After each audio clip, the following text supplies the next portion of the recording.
Do you really want to know which clan of Tarkir is really the best? I'm going to be ranking each clan and telling you which one you should be playing for this weekend's pre-release. But you gotta watch to the end to find out. At number 5, we have Jeskai. Jeskai has the Flurry mechanic, which triggers on the second spell you've cast each turn.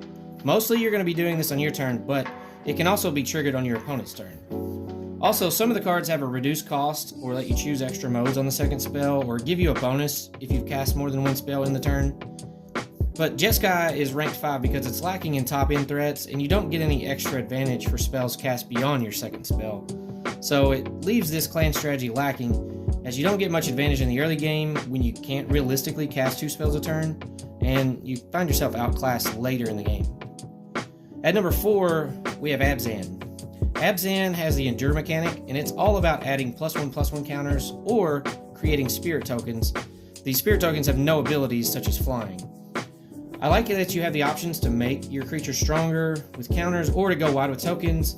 You can kind of fit it into what you need at the time. You can decide on the situation and the synergies that you have in your deck. There are a lot of incidental cards that add counters to creatures in the set, so there will be no shortage of options, which means also your opponents will be bulking up their creatures as well.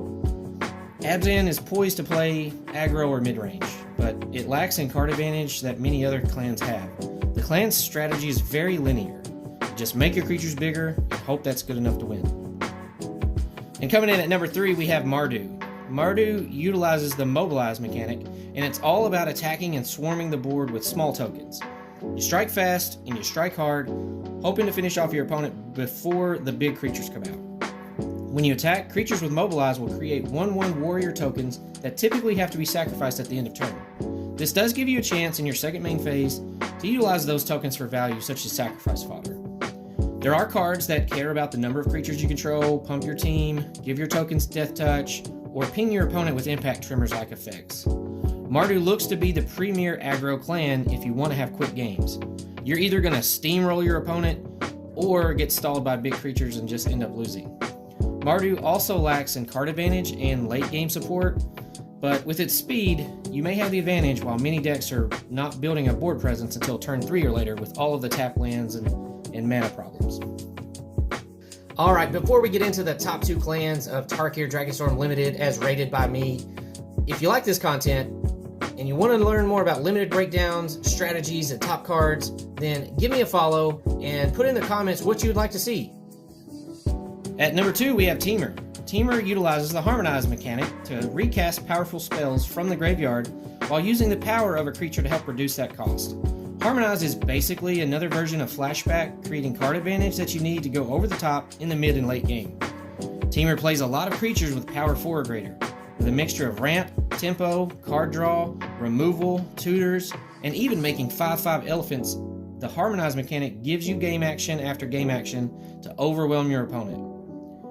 This was very close to being number 1, but the downside of tapping your creatures to cast Harmonize spells and all of them being sorcery speed leaves you in a tough spot, deciding to cast a spell or attack or leave back blockers.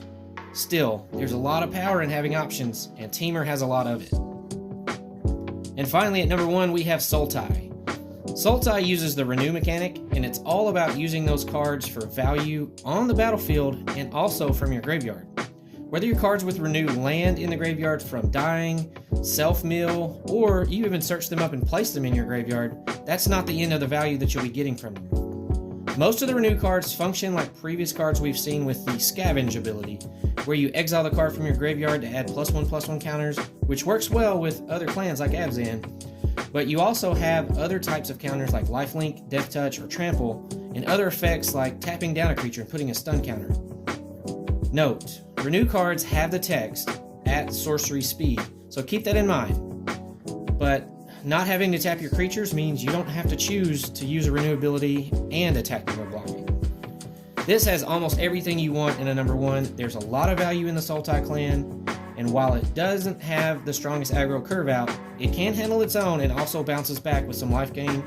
Plus, it wins in the mid to late game with insane amounts of value from the card advantage and powerful spells in the late game. Thank you for coming to the end of the video. I hope that you enjoyed this breakdown of the clans as well as the mechanics and some of the key cards that you might see this weekend. I hope that you're excited about the pre-release. I know I am. And I've given you these rankings just as my thoughts. Let me know how I did. What would you rank the clans as, and what are you excited about playing this weekend? And maybe some of the key cards that you hope to pull.